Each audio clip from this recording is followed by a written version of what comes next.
क्रांतिकारी शेतकरी संघटनेचे संस्थापक अध्यक्ष रविकांत तुपकर यांच्या नेतृत्वाखाली बुलढाणा येथे सुरू असलेल्या बेमुदत अन्नत्याग आंदोलनाने आता राज्यव्यापी जनआंदोलनाचे रूप धारण करण्यास सुरुवात केली आहे.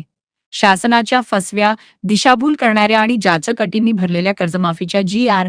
विरोधात शेतकऱ्यांचा संताप अनावर झाला असून गावागाव जी.आरच्या होळ्या पेटू लागल्या आहेत. बुलढाणा, वाशिम आणि हिंगोली जिल्ह्यातील विविध गावांमध्ये शेतकऱ्यांनी रस्त्यावर उतरून सरकारविरोधात जोरदार घोषणाबाजी करत तीव्र निषेध नोंदवला. आज बुलढाणा जिल्ह्यातील डोंगरूळ, दहित, बुकटेव, तांदुळवाडी, अटकळ, अंभोडा तसेच मेकर येथे शेकडो शेतकरी एकत्र येत शासनाच्या कर्जमाफीच्या जी.आरची जाहीर होळी केली. मेकर तहसील कार्यालयासमोर क्रांतिकारी शेतकरी संघटनेचे जिल्हाध्यक्ष डॉक्टर ज्ञानेश्वर टाले यांच्या नेतृत्वाखाली शेतकऱ्यांनी आक्रमक आंदोलन छेडत सरकारच्या शेतकरी विरोधी धोरणांचा निषेध केला. वाशिम जिल्ह्यातील अडोळी येथे शेतकऱ्यांचा संताप इतका तीव्र झाला की आंदोलनाला पाठिंबा देत एका शेतकऱ्याने स्वतःची दुचाकी पेटवून सरकारच्या निष्क्रियतेविरोधात रोष व्यक्त केला. तर हिंगोली जिल्ह्यातील सेनगाव तालुक्यातील धनगरवाडी येथे शेतकऱ्यांनी फसव्या जी.आर. ची होळी करत सरसकट कर्जमुक्तीची जोरदार मागणी केली. धनगरवाडीतील आंदोलनात सरपंच विनोद विरकर, तंटामुक्ती अध्यक्ष सुरेश खडसे यांच्यासह गावातील असंख्य शेतकरी सहभागी झाले होते. यावेळी उपस्थित शेतकऱ्यांनी कर्जमाफी नाही तर सरकारला माफी नाही, शेतकरी वाचवा, शेती वाचवा अशा घोषणांनी परिसर दणाणून सोडला.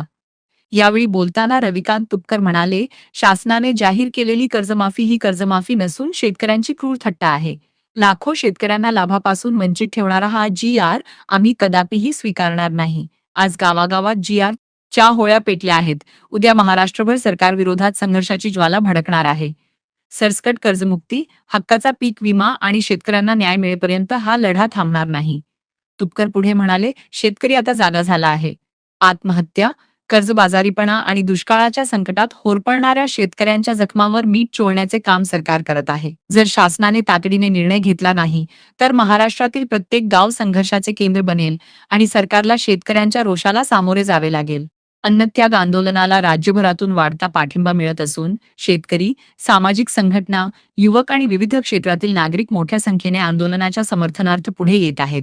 गावगावात पेटलेली ही ठिणगी आता व्यापक जनआक्रोशात रूपांतरित होत असून सरकारने वेळीच शेतकऱ्यांच्या मागण्या मान्य केल्या नाहीत तर आंदोलन अधिक तीव्र करण्याचा इशारा देण्यात आला आहे. ही फक्त सुरुवात आहे. सरसकट कर्जमुक्ती, हक्काचा पीक विमा, कर्जबाजारी शेतकऱ्यांना न्याय आणि शेतीला जगण्याची हमी मिळेपर्यंत संघर्ष सुरूच राहणार आहे. आता शेतकरी मागे हटणार नाही. हक्क मिळेपर्यंत लढा आणि लढाच.